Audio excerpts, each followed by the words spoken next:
یا پنجاب له سیالکوټ راغورځېدلي دي ځمکې یې زموږ نیولې دي دا ځمکې زموږ له زراو نه له لقاو کلو دي څه کوي په دې ځمکو باندې په کوټه کې نیولې ده په پښین کې نیولې ده په سوات کې نیولې ده هر ځای دوی ځمکې نیسي روان دي پښتنو یو غږ غوښت پی ټي ایم دلته 2 کاره کړي دي 3 کاره لګیا دي او دا د پی ټي ایم وظیفه نه ده لګیا دي دا د ټولو ځوانانو ده د پاکستان اردو دا اردو د پنجاب اردو ده دا د پښتانه اردو نه ده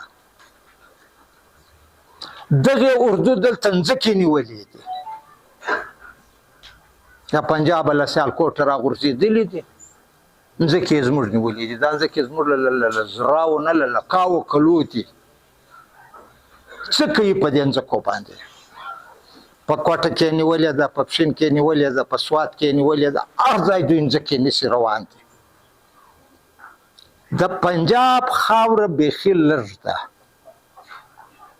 نفوس یې ډېر زیات دی 12 کروړه نفوس یې او 20 کاله 10 کاله بعد به دا بیا 40 کروړه وي دا به بیا د خوب ځای هم نه وي پکښې ګډ به په ناستې ویده شي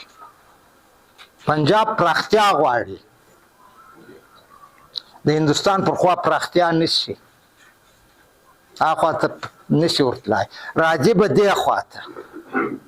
دلته به ځان ځایوي د دې لپاره ځان ځکې کوڅه کوي دا پرېکړه به د ټول قوم پرېکړه وي چې موږ پر مخ دغه د هندکو ویونکو یا پنجابي ویونکو سره څنګه ژوند کوو کولای شو که نو هره فیصله د سپین ږیرو وکړه دا یو شی زه په جارکاري وایم تر ټولو سخت سنګر مشکل سنګر د پی ټي ایم ته ورکړي